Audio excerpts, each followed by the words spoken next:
Everybody, let's take a quick look at Chapter 15, Performance Management. And performance management is very popular these days. It's about managing performance, trying to cause to happen the performance that you want. So what would need to occur for a good performance management program um, to be successful? So let's look at the learning objectives here. Understand the components of a performance management system. Um, Evaluate the effectiveness of goal setting interventions. Goal setting interventions. So those really work. And understand the application of performance appraisal interventions. So what do we know about performance appraisals? Very hot topic in many organizations. And finally, a little bit about reward systems. So let's have a look. A performance management model. If you take a look at this, you'll notice that in the center is individual group performance, and then the 12, 3, 6, and 9 o'clock positions, the oblong kind of yellowish circles, those are what contribute to individual and group performance. So the more clear the goals, the better the training and development, the better the design of the performance appraisal, the better the design of the reward systems. In this model, pretty much suggests that the higher degree and more desired degree of individual and group performance. Okay, it's probably a no-brainer. So, well, yeah, that makes sense. But you'd be surprised how many organizations are unclear about goals at the individual level. Individuals go, well, I'm not really sure what goals. I don't know goals, I guess. Or they don't have the training necessary, or the performance appraisal system is biased and ineffective, and reward systems aren't appreciated. And all these things occur in the context of workplace technology. Do you have the technology necessary to make this happen? Is what you're doing with this individual and group performance aligned with where the business is going, the business strategy, and are the employees involved or not? Because if they're not, there's a price to be paid for that. So first, goal setting. There's so much literature in psychology in the area of goals and goal setting and how important they are, that we all have at some point probably had a goal. You're working on a degree in your life right now. You're hoping having a master's degree soon, so that's a goal for you. And what we know in psychology, the goal should be realistic but challenging. If someone says, "Well, I want to get into mountain climbing," I wouldn't say, "Okay, if you want to learn how to mountain climb, let's take you to Everest tomorrow." Um, Obviously. But if you want to get into mountain climbing, maybe let's start getting you to the gym and get focused and start getting in shape, and we'll plan a relatively challenging mountain for you somewhere based on your skill level. And you say, okay, yeah, that sounds good, and that means that you're participating in the setting of the goals and how to accomplish them. Goals are clear. One of the most important things about goals is that they have to be very specific. So if you say, okay, I'm going to climb a mountain one day in my life, you go, well, that's not very specific. You say, no, but my plan in my life is by the time I don't know, I'll make this up, by the time I'm 35 years old, which is 5 years from now, I plan to be able to climb Mount Whitney in California or something. I mean, that's a very challenging goal that you couldn't do now, but you could do if you prepared yourself for it. You said, okay, well, very specific, and then how are you going to do that? And operationally defined means that this is something that I want to do, and I want to be able to, it's going to contribute to my development as a mountain climber in my life or in an organization. We have a very specific goal of getting a new app out for the iPhone within 90 days so that we can continue with the marketing of this app and have it start generating revenue within 6 months. Again, I'm making that up. But what's the specific goal? And, how do we know if the goal is specific? Because there's usually some numbers tied to it or a date tied to it. The resources for the goal achievement are negotiated. Negotiated means that in terms of, well, I've got this goal. Is the goal just presented to me or forced on me by my supervisor, or do I talk with the supervisor about saying, all right, well, yes, it's reasonable that we could do A, B, or C. If you go back to the mountain climbing example, even though it's a little odd, but if someone says, tomorrow you will climb Everest, you go, well, no, tomorrow I will not climb Everest. But I understand the need to climb Everest sometime within the next 36 months. So let's talk about how that could happen. And as opposed to you telling me as if you're my parent that you will do this. That's not those types of approaches to goal setting, although still probably very popular, really don't work too well. So okay, management by objectives. That MBO phrase has been around, acronym rather. MBO acronym has been around a long time, and you can see it attempts to align your personal goals. What do you want to do with your life in the organization, wherever you are, whether military or non-military, with what the business is trying to do. And the way that we do that is through increased communication, shared perceptions between managers and subordinates. So the manager says, this is where this company is going. You know, we're going to get into a new market. We're going to go global.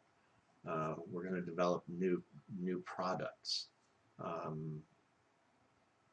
We want to know if what we're going to be doing is attractive to you and if it's fulfilling to you, so that you can set personal goals that are in alignment with what we're trying to do. And if you say, yeah, that's great, because my personal goals are to, let's see, move up the management chain if that's what you want to do, or to contribute with the development of high technology products, or to get into the service business. You know, I want to be an OD consultant, and here we are, an OD or an HR consulting firm, and we're going into the OD business. Are you interested? Well, yeah, I'm interested, because now the company is going in a direction of OD.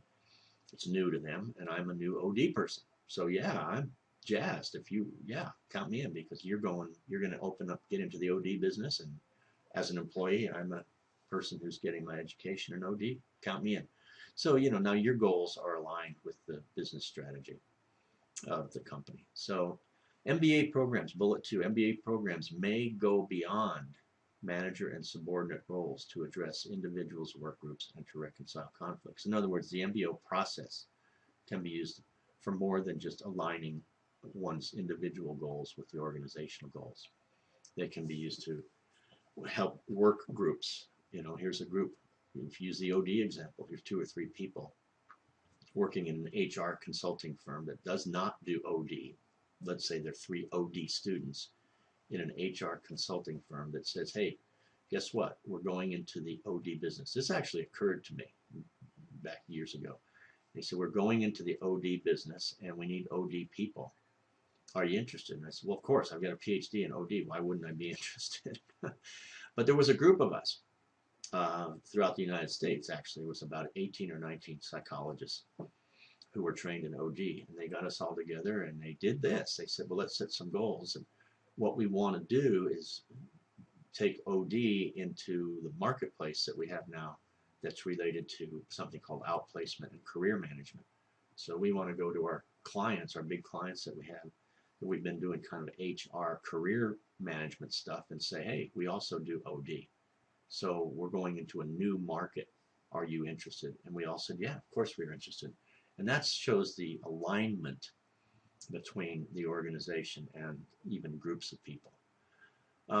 If someone says, well, let's apply or let's bring in MBO to our organization, how would that be done?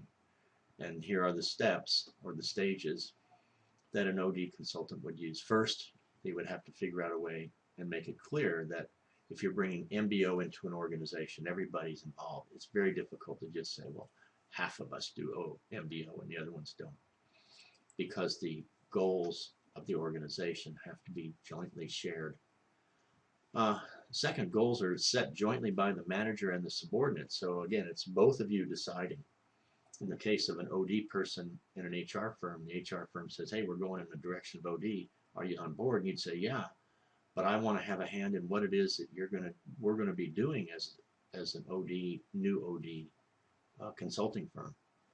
He said, okay, well, let's set up some action plans, bullet 3, and we'll get real clear about what it is we're going to do and what services we're going to offer and what interventions we can handle and how we're going to contact clients and how we're going to get you out talking with clients as an OD person and how we're going to get paid and all that type of thing. He said, okay, that sounds great. Let's get underway. And said, well, what criteria or yardstick are established? In other words, how will we measure if we're doing what we're set out to do? I mean, how many new clients should we have in a year? How much money should we make? How much money should we be paid? How will we know if the interventions and things that we do as a new OD consulting firm are even working? So that's a huge piece right there. And then finally, review and recycle. So that means that we take a look at ourselves down the road and say, you know, it's a year later, we've been doing this OD thing, how's it going? And say, hey, you know, we're doing great. We picked up 5 new clients. We've developed and delivered a number of important interventions, big interventions with good clients. You know, the whole thing is working out pretty well. I said, okay, that's great. So let's move forward and keep going, and we'll just adjust this thing periodically.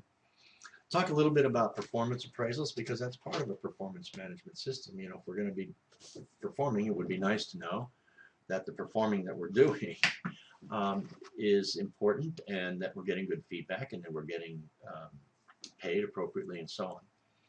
So performance appraisal application stages. So if you're going to develop a performance appraisal system, or change or upgrade a system, change an old system or upgrade a system, how would you do that? First, you would select the appropriate stakeholders. Who's involved? Stakeholder doesn't mean just the person being appraised. It means all the people who are involved in some way. So the person doing the appraising, the manager, the supervisor, probably the HR department, probably all the way up through the top of the organization if you're starting to change performance appraisal. So you come in and you would diagnose the current situation. How happy are people with the performance appraisal system as it exists now? What are the pros and cons? Establish the new system's purposes and objectives. Design the performance appraisal system. There's a lot of information in our text about the design performance appraisal systems. And try it out. Experiment with the implementation. See if it works for a number of months. And then if it does make any kind of changes that you have to it, and then evaluate the system. If you've done it right, characteristics of an effective system, what that means is that the reports that are generated and the process that is used is timely, it's not delayed, it's accurate. The people who are using the system, both the appraiser and the appraisee, say, yeah, I like this, it works. It's easy to understand. The system is focused on important critical points that can be controlled. It's hard to appraise somebody in an area of which they have no control. And it's economically feasible, not too terribly expensive. And reward systems. We talk about pay systems, pay and compensation systems. Characteristics of an effective reward system means that, first of all, it's available. It's something that can be used throughout the organization. It makes sense. It's timely. It's based on performance. This gets to be very popular in organizations. Pay for performance. If you don't perform well, we don't pay well. It's durable. In other words, it can withstand legal investigation. Are you doing everything that's legal? It's equitable. Everybody who participates in the reward system is being paid equitably. Not necessarily the same, but equitably based on the type of work that they're doing. And it's visible. There isn't any secrets or hidden processes going on. Types of reward systems. Well, who hasn't heard of pay and benefits? Add promotion. So some pay programs are skill-based. In other words, the more skill you have, the more money you make. A surgeon's going to make more than a nurse who's going to make more than the receptionist in the doctor's office. Performance-based pay systems link pay to performance. This is, as I mentioned, a very powerful and popular pay for performance. So if you go out and you're in sales and you bring in more sales than anybody else, you're going to make more money than anybody else, as opposed to being a salaried person. And the same thing can be made in salaried positions outside of sales.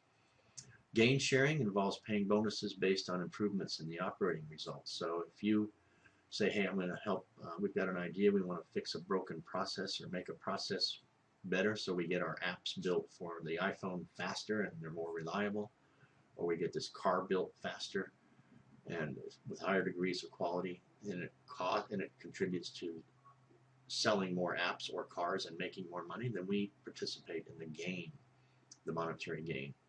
And of course, promotions and benefits are another type of reward system.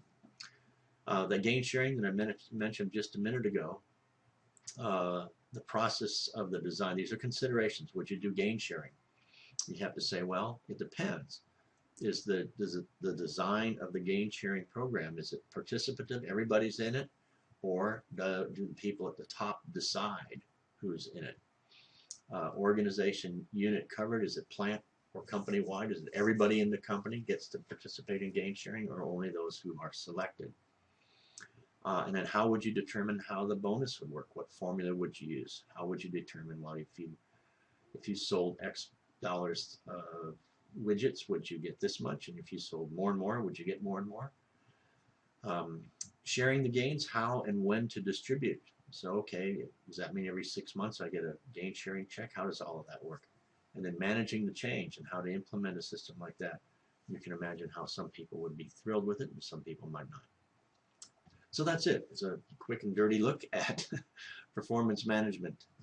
Hope you enjoyed the ride. Now, remember that I say this almost every time, I'm covering some of the highlights that are presented in the PowerPoints, not everything in the chapter. So probably a good idea to start with my overviews here and then go to the chapter because it might make a little bit more sense. Hope you enjoyed this one. See you in chapter 16.